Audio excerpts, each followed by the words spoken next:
Bonjour. Bienvenue dans notre magazine d'actualité.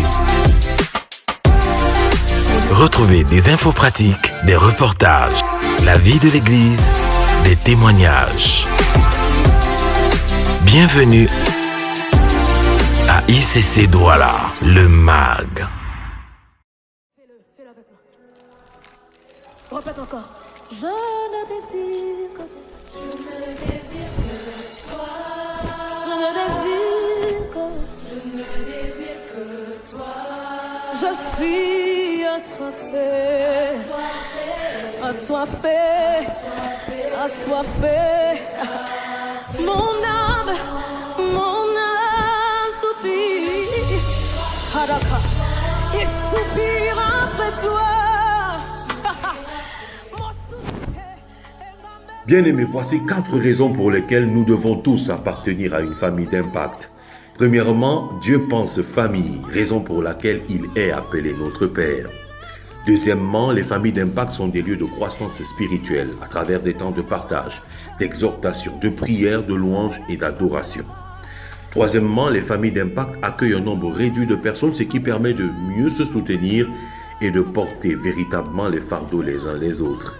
Enfin, la 4e raison, qui est une conséquence de la 3e, à la famille d'impact, le mot ensemble a véritablement sa signification.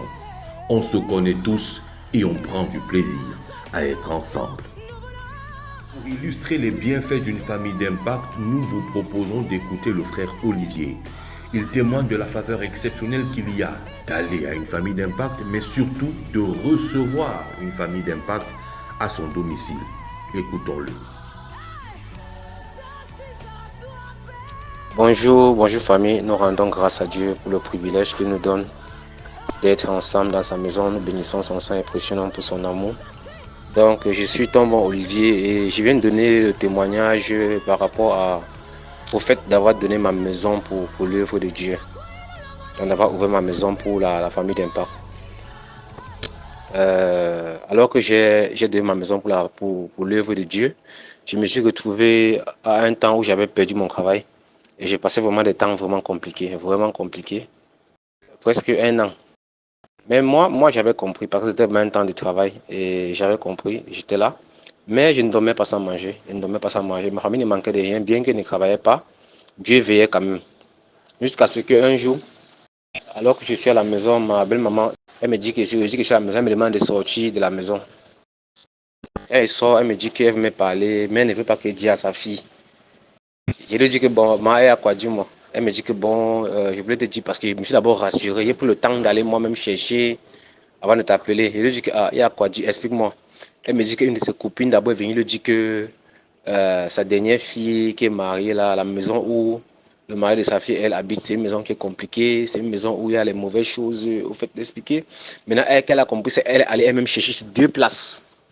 On lui a dit que si elle ne sort pas là-bas là vraiment, c'est compliqué, ou il faut vraiment qu'elle soit là-bas, qu'elle m'a appelé pour me dire parce que c'est que moi je peux comprendre, mais qu'elle ne dit pas à sa fille, qu'elle voit seulement comment. Elle commence à m'expliquer et j'ai souri dans mon cœur. Je l'écoute, c'est la belle-mère, je l'écoute, elle parle. Qu'elle a fini de m'expliquer comment le marabout lui a dit, 2 marabouts, tout. Et elle dit que bon, ok, j'ai compris, merci beaucoup, j'ai compris. Elle dit que ok, tiens-moi au courant, elle dit qu'elle a compris. Quand elle a raccroché, c'est parti une fois ma femme. Il a dit que ta mère venait m'appeler. Il lui a expliqué, on a un peu ri. En fait, on a un peu souri. Pourquoi? Parce que on sait le Dieu en qui on croit. Et je suis convaincu que ma maison ne peut pas être possédée. Même s'il y avait n'importe quoi avant qu'il n'arrive. À cause de Dieu. Il n'y a rien. Quand elle arrive à la maison, je vais lui prendre à l'agence. On arrive le soir, pas dans la chambre des invités pour se coucher. Pendant que moi, je suis dans ma chambre avec ma femme, je vois ma belle-maman qui court, elle tourne la porte. J'ouvre la porte, elle respirait fort. Elle dit que, il y a quoi? Elle dit qu'il y a quelqu'un dans ma chambre. Elle dit que, elle dit qu'il y a quelqu'un dans ma chambre, il est couché au lit. Elle dit que, Elle dit, donc je me dis, ma femme ne s'est pas élevée, elle était couchée. Et je suis parti dans sa chambre, j'ai ne vois personne. Elle a dit que, quelqu'un comment? Elle me dit qu'elle s'est couchée au lit derrière. Pendant qu'elle s'est couchée, elle regarde devant, elle voit quelqu'un couché avec une robe blanche, tout blanc, il était tout blanc, couché. Et quand elle le fixait, la personne s'est tournée vers elle et lui a dit, bienvenue dans cette maison. Je suis la personne qui garde cette maison-ci. Sois la bienvenue. Et elle a sursauté, elle est venue, elle a couru, elle est venue me dire. Quand elle m'a expliqué comme ça, moi j'ai compris une fois. La paix qu'il y avait, le Seigneur m'a fait comprendre qu'elle a vu un ange. Et j'ai souri. Et comme elle était dérangée, j'ai dit que bon, je vais quand même prier pour elle. Il a arrêté ses mains. Je n'ai même pas fait une prière. J'ai dit, Seigneur, je te rends grâce. Parce que j'étais content. Mais elle était paniquée. J'ai dit, Seigneur, je te rends grâce. Je suis infiniment reconnaissant pour toi qui veille. Bénis ton sang et précieux parce que c'est que tu es celui qui garde cette maison. J'ai fait une prière comme ça. Et après, je lui ai dit, ça va. Elle n'a pu revenir dehors. Elle s'est couchée. Quand je me suis réveillé à 5h pour partir au travail, quand elle me voit traverser devant la chambre, la deuxième chambre, elle sort en courant, pieds nus. Elle me cale au salon, elle me dit que Olivier, hey, papa, la prière que tu as fait là, j'ai dormi comme un bébé. Quand je me couchais, mais j'avais mal au corps, toutes les douleurs qu'il y avait, tout a disparu, vraiment. Et depuis ce temps-là, même quand elle est au village, elle m'appelle pour qu'elle prie pour elle. Il y a même un moment où elle me disait que la maison était possédée là-bas. Il lui a seulement dit, bon, mais le parler. Elle est toujours qu'elle m'appelait pour qu'elle prie pour elle. Et je rends grâce à Dieu parce que sa parole est fidèle. Donc je rends grâce vraiment à Dieu. Pour lui qui est fidèle et qui nous donne de comprendre que plus nous investissons dans son œuvre, avec même ce que nous avons, il s'investit dans nos vies pour nous préserver, pour nous garder beaucoup de choses. Vous souhaitez mettre votre maison à disposition pour héberger une famille d'impact, bien vouloir vous rapprocher du comptoir d'accueil à la fin des cultes. Pour la suite de nos 40 jours de jeûne et prière, la mobilisation se poursuit tous les matins de 5h à 6h via notre lien Zoom pour la prière en ligne. De 12h15 à 13h15, nous nous retrouvons dans nos églises en présentiel et les soirs, nous sommes également en présentiel dans nos églises et églises connectées. Rappelons que tous les jeudis, les prières du soir se déroulent dans les familles d'impact dont la liste complète est également à consulter au comptoir d'accueil de nos églises.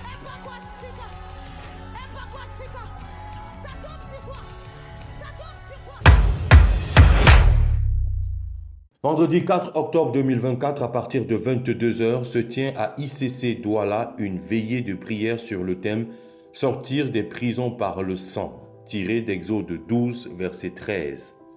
Alors que le Saint-Esprit nous conduit depuis le 9 septembre dans nos 40 jours de jeûne et prière à réclamer le triomphe par le sang de Jésus, nous allons particulièrement, vendredi prochain, nous attarder sur les forteresses et prisons intérieures négatives ayant longtemps enfermé les destinées et frustré les desseins de Dieu dans nos vies. Notons le rendez-vous vendredi 4 octobre 2024 à partir de 22h. Cette année, il n'y a que de la nouveauté à Impact École Biblique Internationale, avec de nouveaux enseignants en plus, de nouvelles thématiques concernant tous les domaines de votre vie et de nouvelles formules. Avec la formule certifiante et ses 5 packs au choix et la formule membership. Tout ça pour vous faire atteindre un nouveau niveau de hardiesse, d'impact, d'endurance, de puissance, de combativité, mais aussi de victoire et d'exploit. C'est le moment de passer à l'action et obéir, accélérateur de destinée. Dès le dimanche 16 novembre 2024, ce sera la rentrée des cours Impact École Biblique Internationale. En attendant, nous avons décidé de vous emmener au cœur de 5 packs de formation mis en place par l'école pour cette rentrée. Il s'agit du pack Fondement, le pack Déploiement, le pack Pilier de l'Église, le pack Finance et enfin le pack Famille. Ce dimanche, découvrons ensemble le pack Fondement. Il s'articule autour de 7 principaux modules: l'identité en Christ, la puissance du sang de Jésus, le Saint-Esprit, personne la plus importante sur la terre, la foi qui déplace les montagnes, la prière qui produit les résultats, devenir mature, restaurer son âme, combattre pour posséder son héritage. À travers le pack Fondement, Dieu nous fait passer de la dimension d'enfant de Dieu à celle de filles et de fils du royaume. Ce module est composé de 2 classes de formation qui se tiendront le lundi et dimanche de 20h30 à 22h. Les inscriptions à IEBI se poursuivent donc au comptoir d'accueil de nos églises après les cultes. Nous pouvons appeler aussi au 656 07 41 34 pour une information et inscription. À noter dans nos agendas. Ne manquez pas un événement incontournable pour toutes les femmes. La conférence des femmes Kaïl. Sous le thème Épouse du roi. Comme oratrice à Kaïl 2024, nous recevons Pasteur Modestine Castanou. S'il faut que ma vie s'arrête, elle s'arrêtera. S'il faut que les gens me détestent, ils me détesteront, pourvu que j'accomplisse la mission pour laquelle Dieu m'a appelé. Pasteur Audrey Ewolo. Quand je me balade dans la rue et que Dieu me dit en fait parle à cette personne, parce qu'en fait il n'y a pas d'estrade, il n'y a pas de micro, mais c'est la même chose. Je dois pouvoir annoncer l'évangile en tout temps et en toutes circonstances. Pasteur Yemisi Hashimolowo. J'ai été trahi, mais je suis debout. Vous priez maintenant. Pasteur Stéphanie Rieder. Je veux venir vous guérir aujourd'hui. Et il te dit, je vais effacer les paroles du passé. Et Docteur Skoulark Jasmine. Step into your authority. Step into who you are. Somebody take one more step and say I'm coming out. Et dis je sors. Notez dès maintenant les dates et le lieu de ce rendez-vous. Du mercredi 23 au dimanche 27 octobre 2024 à la Cité Royale.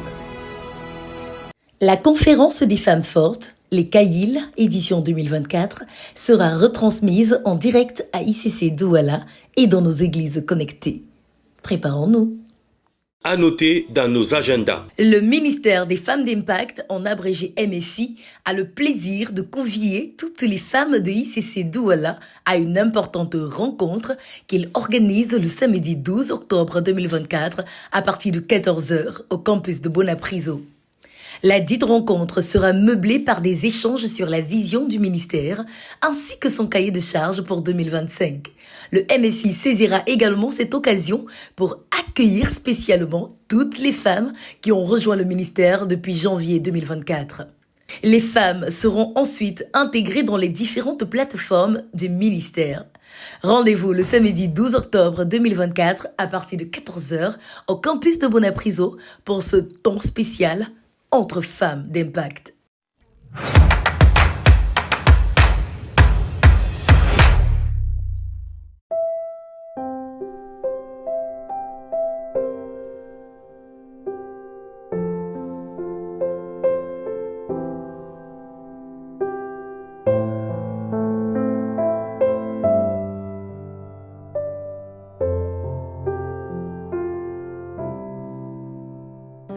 Jésus enseignait en disant que j'étais malade, vous m'avez assisté. J'ai eu faim, vous m'avez donné à manger. J'étais étranger, vous m'avez accueilli. J'étais nu, vous m'avez vêtu.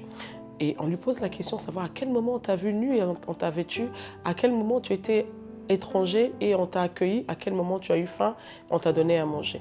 Et il dit, à chaque fois que vous avez fait cela à un plus petit que vous, c'est à moi que vous l'avez fait.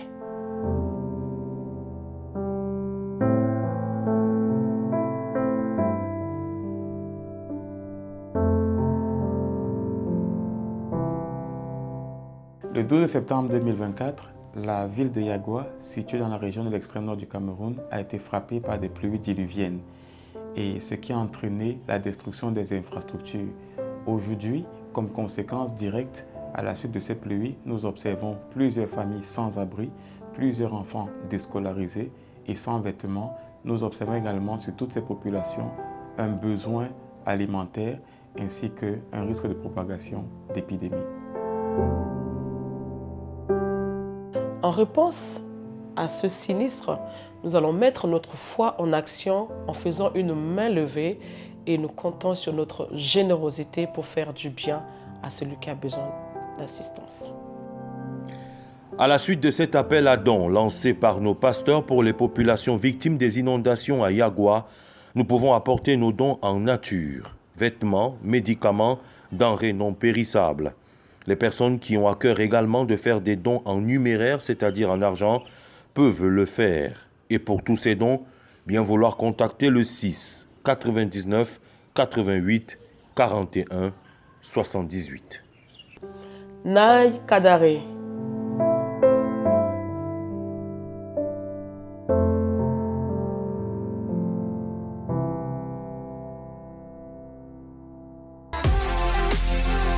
Voilà, c'est tout pour cette semaine. Nous vous donnons rendez-vous la semaine prochaine et vous souhaitons un excellent culte.